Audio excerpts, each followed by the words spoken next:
Iman, percaya kepada Tuhan Yesus, menyatukan tubuh Kristus, menjadi penuntun umat. Oleh darah Yesus, kita sekarang penuh keberanian.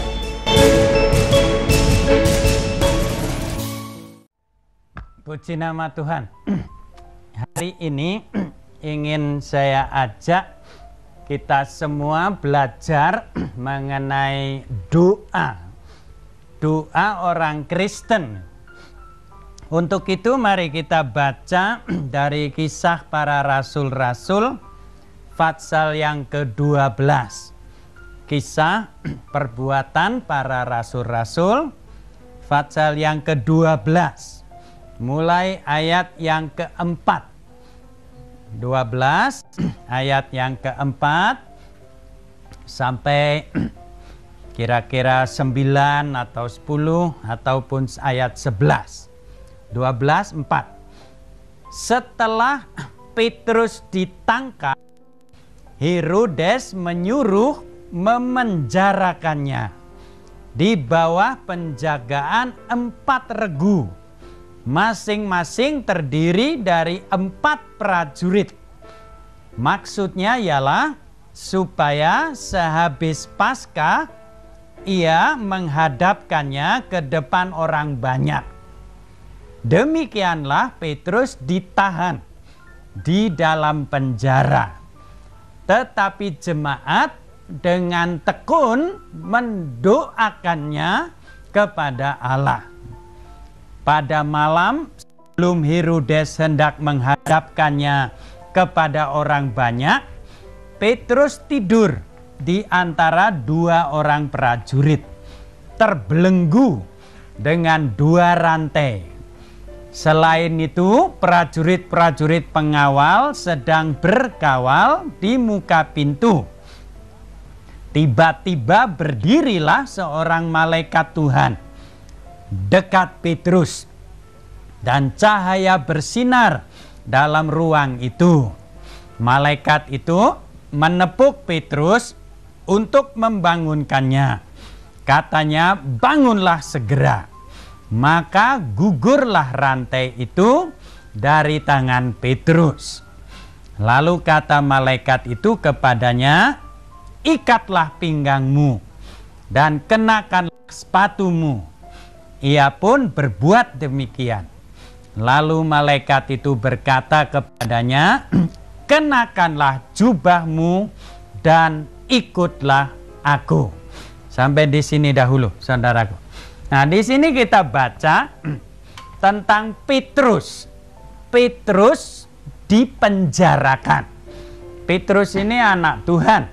Petrus ini seorang Kristen. Seorang yang percaya pada Yesus Kristus Tuhan. Nah, begini.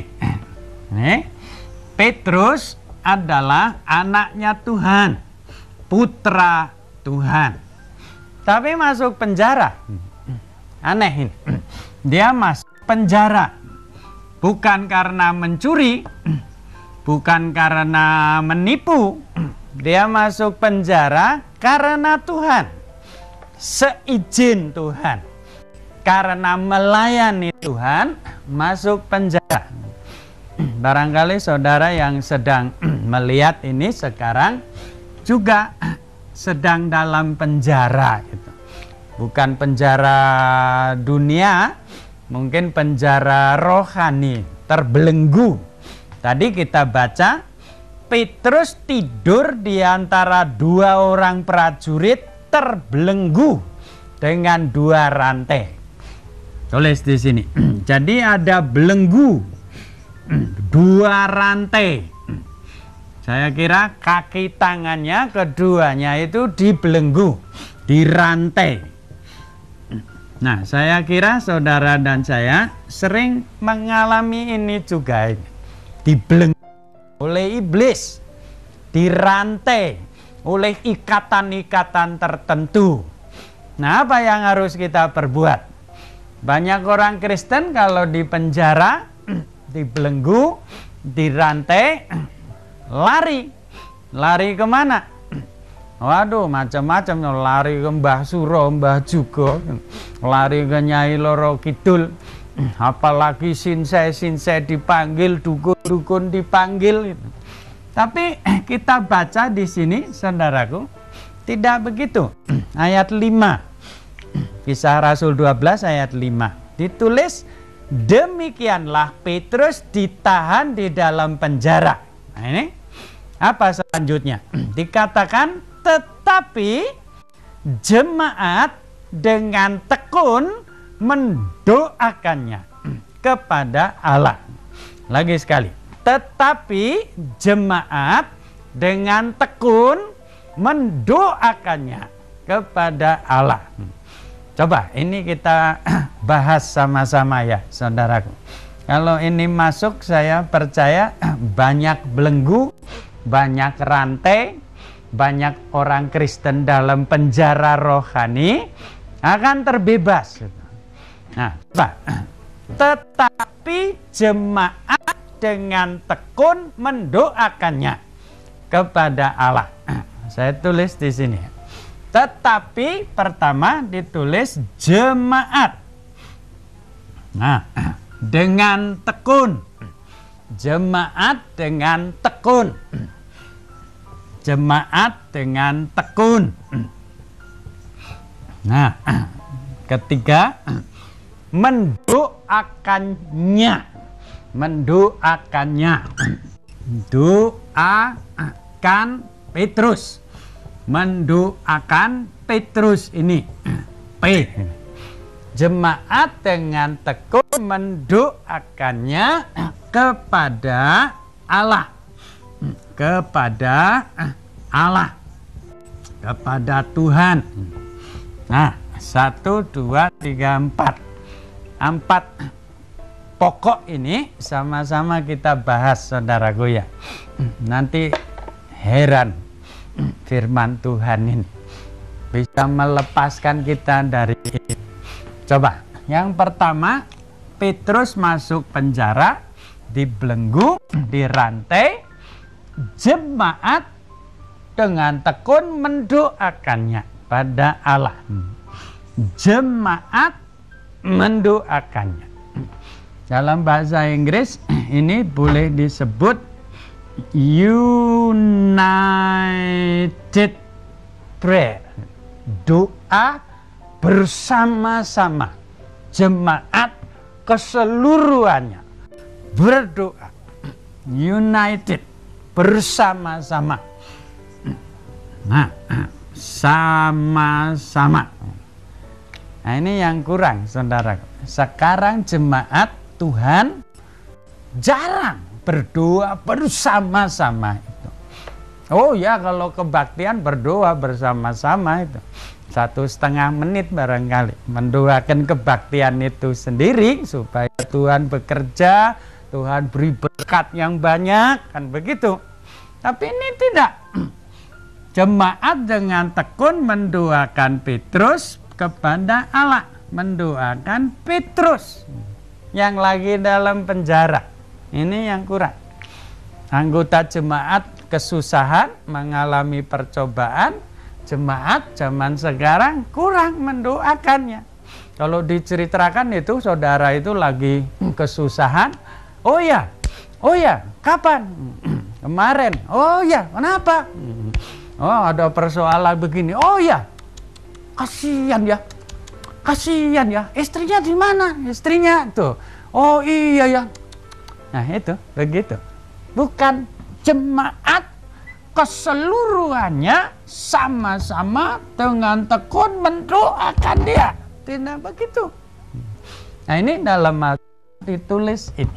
Jemaat berdoa. United prayer. Seluruhnya sembahyang. Saudaraku, ini satu senjata. Senjata yang ampuh. Di Indonesia ini perlu dikembangkan. Perlu ada Bidstone jemaat. Perlu ada kebaktian doa. Bersama-sama. mendoakan Petrus, mendoakan orang-orang dalam penjara iblis, mendoakan orang-orang yang terbelenggu, mendoakan orang-orang yang terikat bersama-sama. Satu. Tidak perlu dijelaskan lebih lanjut. Orang Kristen berdoa seorang diri. Bisa. Baik, saudara. Tidak salah seorang diri. Kalau 2 orang berdoa lebih kuat. 3 orang berdoa lebih kuat. Seperti sapu lidi. Lidi-lidinya sebatang lidi, ya baik gitu. Tapi kalau dipatahkan mudah. 2 lidi lebih sulit dipatahkan. 3 lidi lebih sulit lagi. Kalau lidinya sejemaat, jadi sapu lidi tebal itu, tidak mungkin dipatahkan. Kuat. United prayer. Kuat. Tidak dipakai, saudara dan saya sama-sama rugi. 1. United prayer. Tapi ditambah lagi jemaat dengan tekun.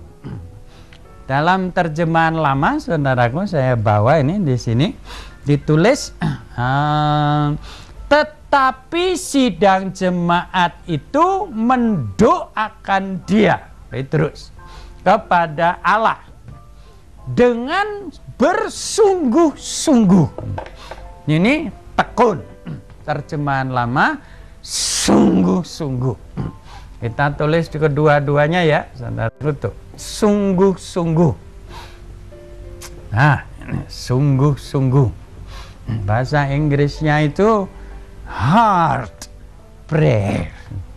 Heart, hati, keluar dari hati sanubari, doa yang keluar dari dalam kita itu. Sungguh-sungguh, tekun. Nah, ini juga kurang, saudara. Sekarang jemaat umat Kristen, orang Kristen kalau berdoa itu, ayo kita berdoa. Ya yuk berdoa. Oh, Bapa kami dalam surga, tolong itu encim itu Tuhan, itu kasihan tuh encimnya, bisulnya udah gede Tuhan tuh, tolong aja Tuhan tuh, kalau bisa angkat bisulnya gitu, kalau enggak ya angkat dirinya juga boleh gitu. Nah itu tidak sungguh-sungguh, kurang dengan segenap hati gitu. Ini kedua, jemaat dengan tekun, tidak tahu putus asa, segenap hati sembahyang. Saudara, tulis hati di sini. Segenap hati, seluruh hati, seluruhnya berdoa. Seluruh pribadi kita sembahyang. Saudara pernah lihat orang Kristen berdoa sungguh-sungguh hati? Saya sering melihat ada wanita sembahyang sungguh-sungguh, tekun, air matanya keluar, mukanya berubah, kontak dengan Tuhan. Jemaat sama-sama berdoa dengan tekun, sungguh-sungguh. Saudara bisa meraba betapa kuatnya. Ini kurang, saudaraku. Zaman sekarang kurang. Karena ini kurang, Petrusnya tetap dalam penjara. Petrusnya tetap terbelenggu. Petrusnya tetap diikat rantai. Coba, satu lagi. Jemaat dengan tekun mendoakannya. Mendoakan Petrus. Mendoakan dia. Nah, ini. Dalam bahasa Inggris, saudaraku, bagus. Definite prayer. United prayer, heart prayer, definite prayer. Mendoakan Petrus. mendoakan dia, mendoakannya. Orang yang begini macam didoakan, definite, ada sasarannya. Ini yang didoakan. Sekarang saya lihat Bridgestone, persekutuan doa, berdoa. Mari kita berdoa. Oh Tuhan, berkati kota ini. Oh Tuhan, tapi kota itu juga. Oh ya Tuhan, tuh yang kota di sana sekaligus dong Tuhan tuh tukang becanya. Oh Tuhan tuh, oh yang jual sawo juga tuh, yang jual belimbing itu. Oh ya tuh Tuhan tuh Cimanggis tuh, Ciduku, Ciduren, apa lagi tuh doakan. Oh ya Tuhan, papa saya juga lagi nggak enak badan. Tolong Tuhan beri.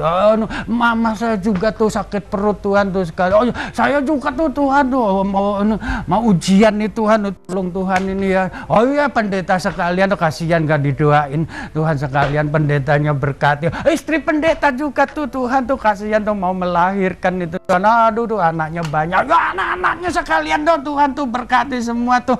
Oh tetangga juga Tuhan tuh sekalian ini. Aduh semuanya tuh Tuhan lebih tahu dah semua aja tuh. Saya doain semuanya aja. Nah itu saudara gitu. Sama sekali tidak definite. Tuhannya lama-lama jadi bingung. Kamu ini mendoakan apa sih ya? Segala didoain. Apa yang ingat aja disembayangin. Tapi di sini ditulis saudaraku ya, doanya itu terarah. Doanya itu. Doanya itu ini. Doanya itu ini supaya lepas. Keluar dari sini. Ini definite prayer. Puji Tuhan. Kalau ini terjadi saudaraku, saya percaya Petrus akan lepas. Jemaat dengan tekun mendoakan Petrus, mendoakannya, P-nya Petrusnya ini didoakan. Satu lagi, jemaat dengan tekun mendoakannya kepada Allah, tidak pada manusia, kepada Allah, kepada Allah langsung, kepada Tuhan Allah direct, langsung, tanpa perantara, langsung pada Tuhan. Kok bisa begini? Langsung pada Allah. Bisa. Sebab apa? Sebab darah Tuhan Yesus memungkinkan ini.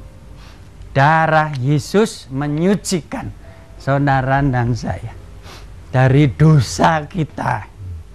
Pintu terbuka, kita bisa berhubungan langsung, telepon langsung, direct kepada Allah Bapa di surga, direct.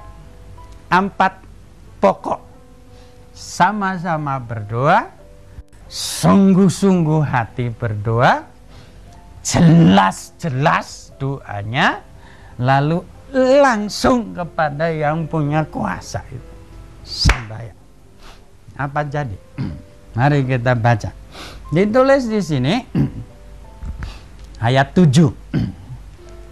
Tiba-tiba berdirilah seorang malaikat Tuhan dekat Petrus, dan cahaya bersinar dalam ruangan itu.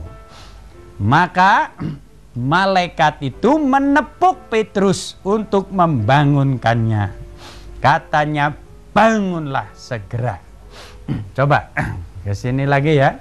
Jemaat mendoakan Petrus dengan tekun kepada Allah, maka jemaat berdoa dengan tekun kepada Allah,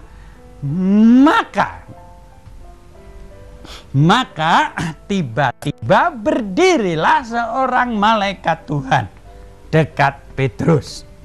Nah, tulis di sini ya, saudaraku. Maka berdirilah seorang malaikat Tuhan dekat dengan Petrus ini.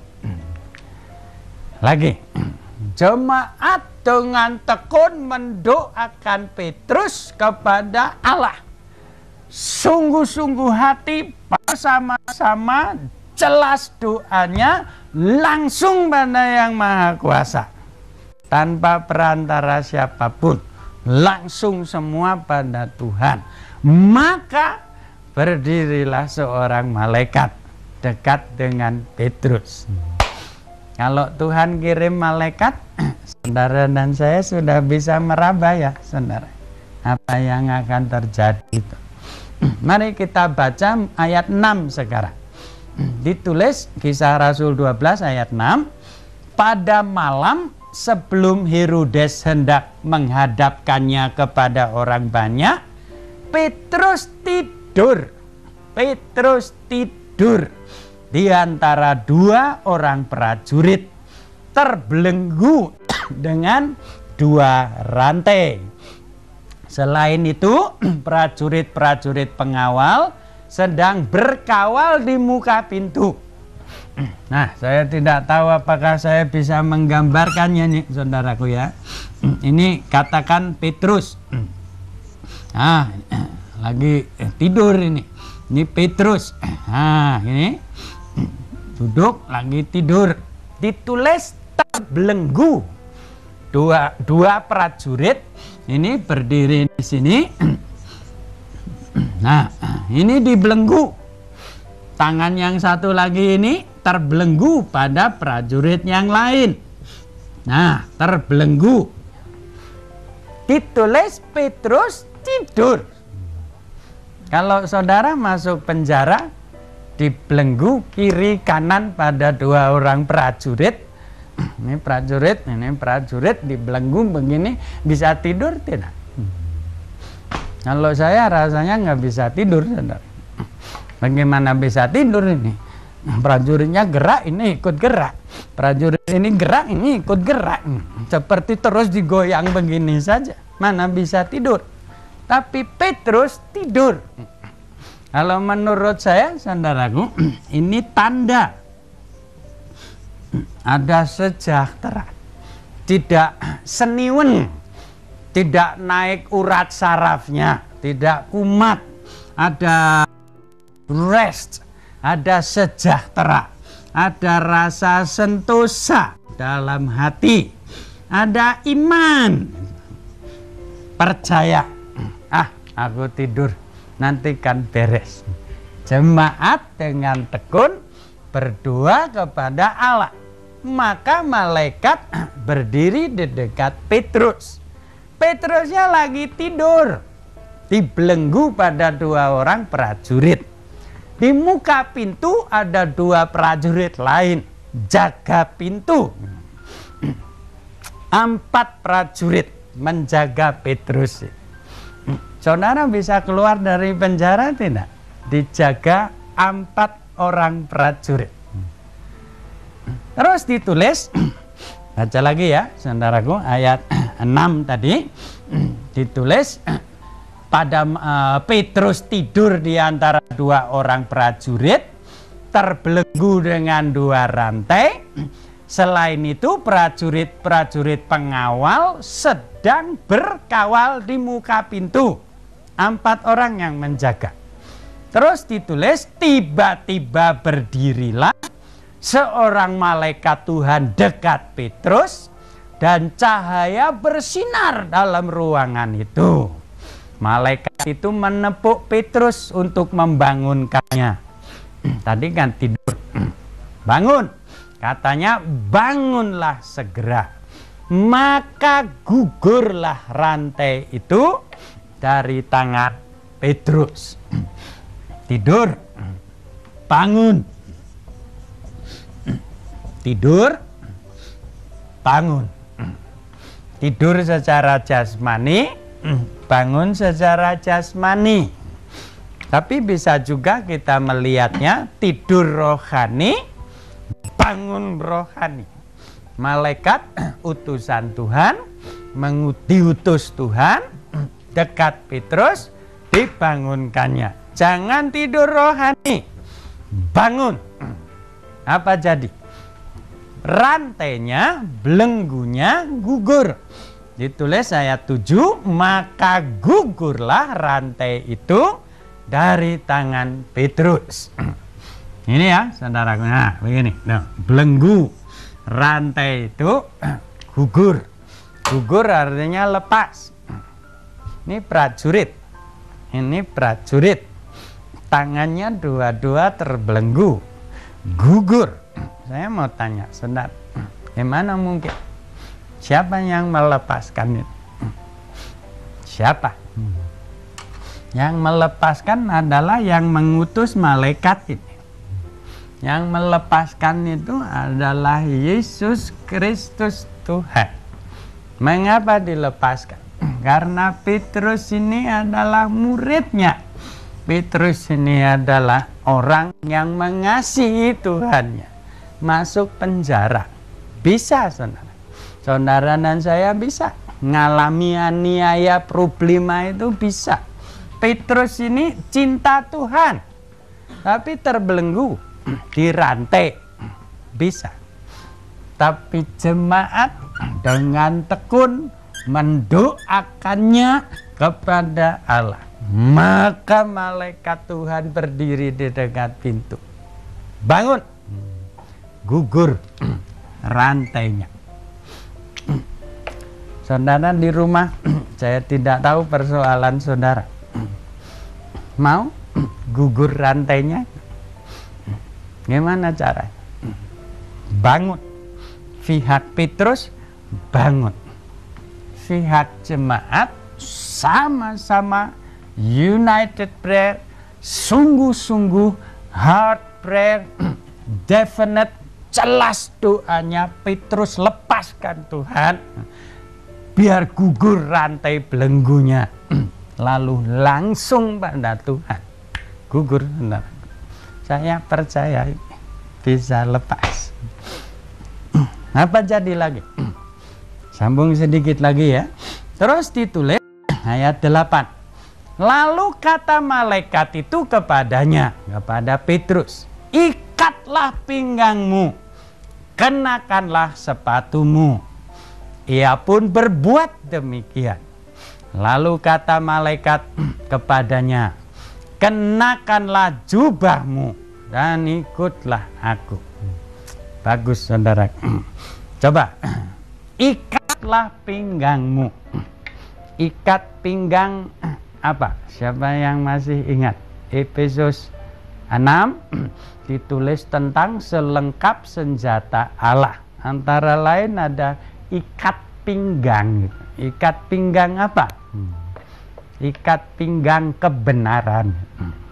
Petrus diberitahu oleh malaikat, bangun, bangun. Lalu ikat tali pinggangmu, pakai kebenaran. Berarti bukan hanya doa, Tuhan lepaskan saya dari problema, Tuhan kirim duit dong Tuhan yang banyak dong sekaligus gitu. Jangan dikit-dikit, sekalian aja sekarung gitu. Oh, belenggu kemiskinan Tuhan angkat. Tuhan ini rantai hutang ini Tuhan putuskan. Tuhan keluarkanlah saya dari penjara. Kalau Tuhan berbuat lalu terima kasih ya Tuhan, sampai ketemu lagi di penjara lain. Nah, tidak begitu saudara. Ditulis bangun, ikat tali pinggangmu, pakai kebenaran. Untuk apa? Terus diberitahu di sini, kenakanlah sepatumu. Barang siapa yang ingat, saudaraku, sepatu, sandal, sepatu dalam Efesus 6 itu apa itu? Nah, sepatu Injil perdamaian. Sepatu, sandal, Injil, kabar baik tentang perdamaian harus dikenakan. Jadi bukan sekedar keluar dari penjara, tapi ada tugas menunggu setelah ini. Dan saya yakin doa jemaat ini, saudaraku, terarah di dalam istilah definite ini. Saya yakin Tuhan lepaskan Petrus supaya dia bisa melayani engkau lebih sempurna. Beri dia ikat pinggang, beri dia sepatu perdamaian. Oh saudara, Tuhan dengar begitu. Ya, malaikat yang besar segera pergi ke penjara Petrus, keluarkan dia dari situ. Lalu ditulis satu kata, satu kalimat pendek yang bagus sekali. Coba ayat 8 ya. Lalu kata malaikat itu kepadanya, ikatlah pinggangmu dan kenakanlah sepatumu. Lalu ditulis begini, ia pun berbuat demikian. Ia pun berbuat demikian. Petrus pun berbuat demikian. Ya, taat saudaraku, taat. Menurut, ini yang juga kurang zaman sekarang. Saudaraku, Petrus ini tidak mudah tabiatnya. Kalau saudara baca riwayat dia dalam Alkitab kan tahu, orangnya berangasan, emosional, suka cepat jabut pedang itu. Itu Petrus. Cepat itu. Anak guntur. Kalau marah, waduh saudara, gentengnya ini gemetar semua itu. Nah itu dia. Tapi apa dikatakan di sini? Ketika disuruh oleh malaikat pakai sepatu, ikat pinggang, ia pun berbuat demikian. Taat. Ya Tuhan, ya. Nah, ini yang masih kurang saudara dan saya sering mau didoakan, mau selesai, sembuh, persoalan liwat, keluar dari penjara, belenggu rantai lepas, tidak taat. Nah, ini tarik pelajaran. Maka ia pun berbuat demikian. Sedikit lagi ya saudaraku, Alkitab ini bagus. Hari ini tentang doa orang Kristen. Saudara bandingkan ayat mengenai doa hanya satu ayat, tapi follow up-nya, kelanjutan doa ini sekian banyak ayat. Bagi Tuhan saudaraku, menolong Petrus itu soal kecil. Tapi setelah ditolong, setelah doa dikabulkan, setelah doa saudara itu dikabulkan, lalu apa? Saya tahu orang Kristen, sembahyang sampai nangis. Aduh, kalau sembahyang udah nggak ingat makan, tidak keluar dari kamar, sembahyang terus. Tuhan kabulkan doanya, diberi apa yang diinginkan. Selesai, nah coba saudara terka, apa jadi? Nah, sudah dikabulkan, tidak taat, tidak mau lagi, T-nya hilang gitu, saudaraku. Jadi tinggal sama begitu aja, sudah dikabulkan, jadi tidak taat, tapi hanya ta, hanya begitu. Nah ini yang kurang. Sedikit lagi ya, saudaraku ya, 5 menit lagi. Terus ditulis, ia pun berbuat demikian. Lalu malaikat itu berkata kepadanya, kenakanlah jubahmu dan ikutlah aku. Siapa yang mengatakan itu? Malaikat. Malaikat ini artinya apa? Malaikat itu utusan Tuhan. Malaikat, the sent one. Dikirim, diutus oleh Tuhan. Dan malaikat ini berkata pada Petrus, ikutlah aku. Ikutlah aku. Kalau saudara dipanggil begitu, tidak. Ikutlah aku. Kenakanlah jubahmu dan ikutlah aku. Ayat 9. Lalu ia mengikuti malaikat itu keluar. Dan ia tidak tahu bahwa apa yang dilakukan malaikat itu sungguh-sungguh terjadi. Sangkanya ia melihat suatu penglihatan, seolah-olah mimpi saja. Terus ayat 10 sekalian, setelah mereka melalui tempat kawal pertama dan tempat kawal kedua, sampailah mereka ke pintu gerbang besi yang menuju ke kota.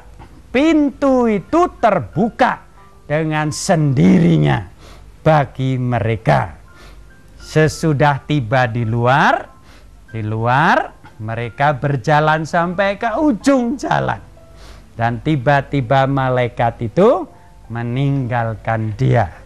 Coba ya, saudara. Petrus di dalam penjara, dibelenggu dengan 2 rantai. Ikat kiri, diikat kanan. Di depan pintu ada 2 pengawal lagi menjaga. Mungkin pakai tombak, pakai pedang besar begitu. Saudara bisa keluar? Jemaat lalu tekun mendoakan dia kepada Allah. Tuhan kirim malaikat. Petrus dibangunkan. Gugur belenggunya. Mukjizat pertama. Gugur belenggunya. Saya mau tanya saudara, ini prajuritnya ya. Ini tadi dibelenggu, gugur belenggunya, lepas. Saya mau tanya saudara, lalu ini prajurit berbuat apa? Kalau saudara disuruh menjaga seorang tahanan dibelenggu, berarti kan atasan memerintahkan jangan sampai orang ini terlepas. Sekarang belenggunya terlepas. Kalau saudara jadi prajurit ini, saudara berbuat apa? Kalau saya, saudaraku, saya bawa tombak atau membawa pedang, begitu saya lihat belenggunya lepas, daripada lepas mati kamu. Mengapa tidak terjadi? Mukjizat kedua, belenggunya gugur, prajurit 2 ini tidak berbuat apa-apa. Terus malaikatnya berkata, bangun, pakai ikat pinggang, pakai sepatumu. Lalu ditulis saudaraku, pintunya terbuka sendiri. Tadi kita baca. Mukjizat ketiga. Di luar pintu ada 2 pengawal lagi. Tombak, tameng, pedang, entah apa lagi. Kalau belenggu rantai ini gugur, rantai ini biasanya dari besi ya, atau dari daun. Dari besi ya. Kalau rantainya gugur, saya kira akan membuat apa ini namanya bunyi-bunyian yang keras. Besi jatuh. Dahulu kan batu nih di bawah ini. Berbunyi. Kalau saudara jadi pengawal di depan pintu, saudara berbuat apa? Kira-kira langsung tombaknya dipasang, saudaraku tuh. 2 orang. Nah, baru kita baca. Baca lagi ya, supaya masuk dalam hati ini. Ayat 10. Ditulis, setelah mereka melalui tempat kawal pertama, prajurit pertama, dan tempat kawal kedua, prajurit kedua, sampailah mereka ke pintu gerbang besi. Besi ditulis, yang menuju ke kota. Kira-kira kota Yerusalem baru itu barangkali ya. Pintu itu terbuka dengan sendirinya bagi mereka. Tadi sudah mukjizat berapa itu, saya sampai lupa itu. 4 atau 3 ya? Tuh, 3. Pintunya terbuka sendiri. Mukjizat keempat. 2 pengawal di luar ternyata tidak berbuat apa-apa. Kalau tafsiran saya, saudaraku, ketika Petrus keluar, mungkin mereka, selamat pagi Pak. Saya kira begitu, saudaraku. 2 orang prajurit. Mujizat keberapa ini tadi sampai sudah 5 atau 6, 4 jadi 5 ya. Mujizat kelima keluar sampai di luar. Pintunya terbuka, pintu gerbang besi terbuka. Mujizat besar, digembok, dikunci, terbuka dengan sendirinya. Karena apa semua itu?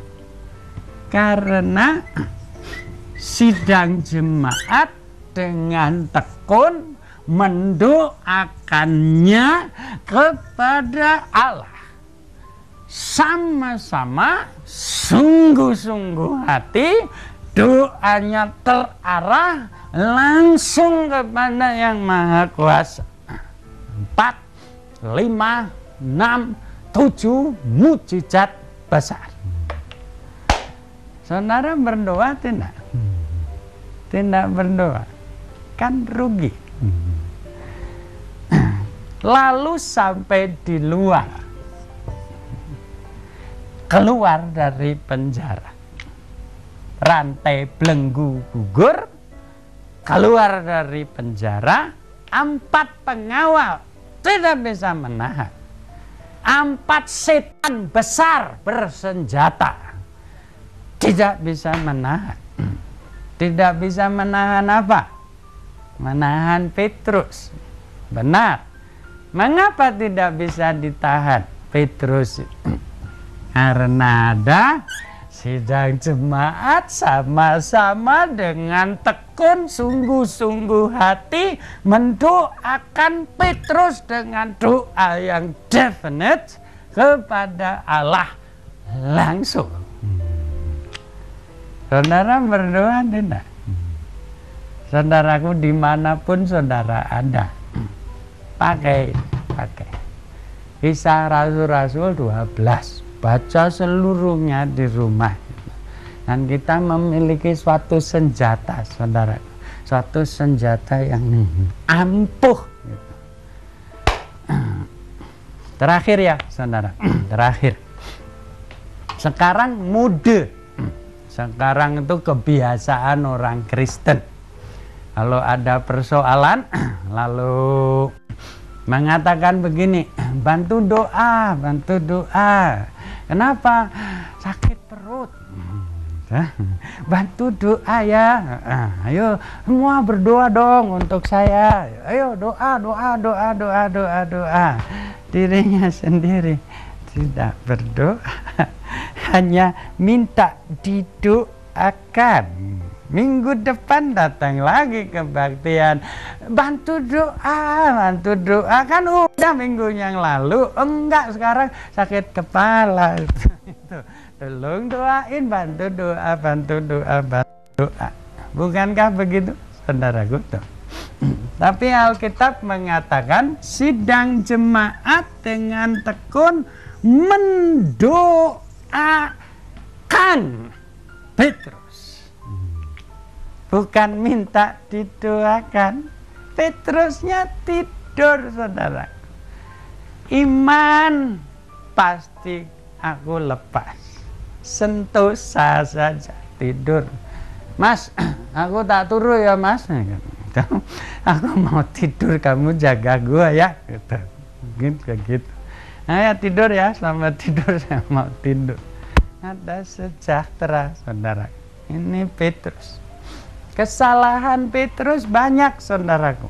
Tabiatnya tidak mudah.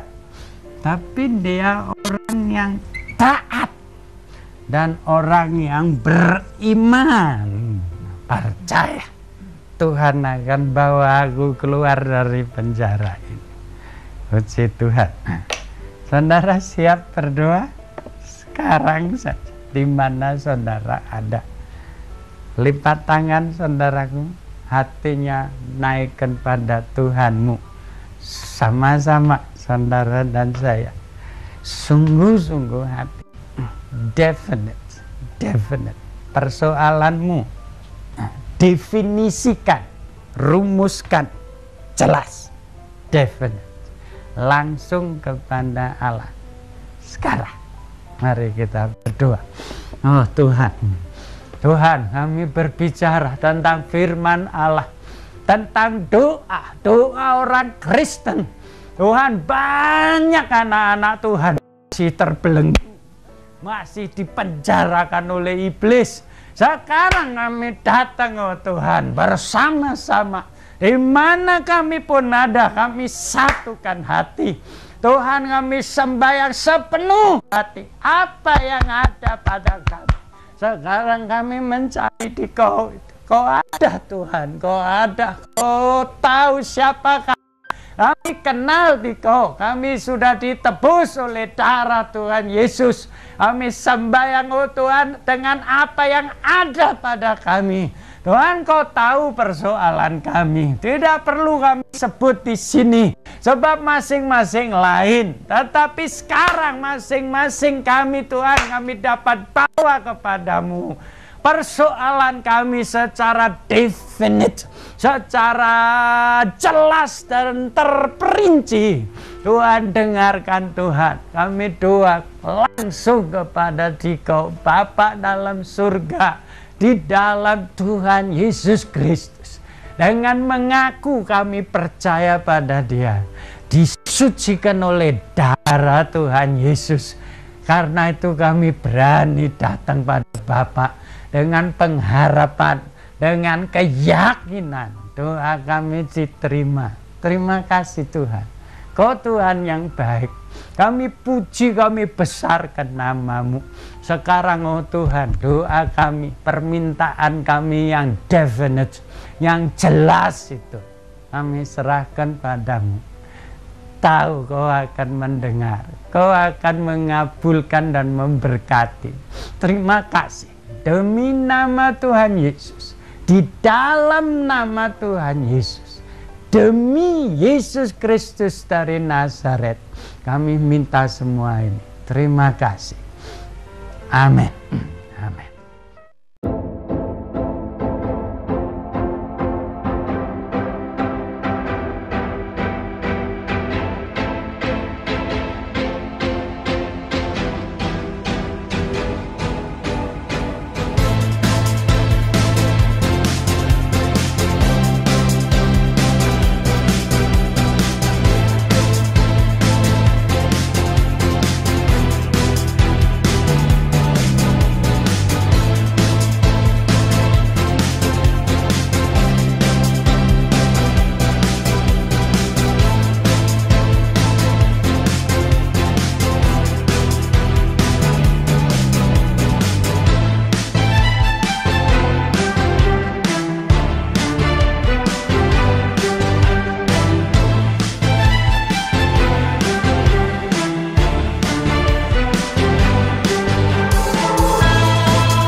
Jika saudara diberkati dengan tayangan ini, silakan subscribe, like, komen, dan share sebanyak-banyaknya. Terima kasih.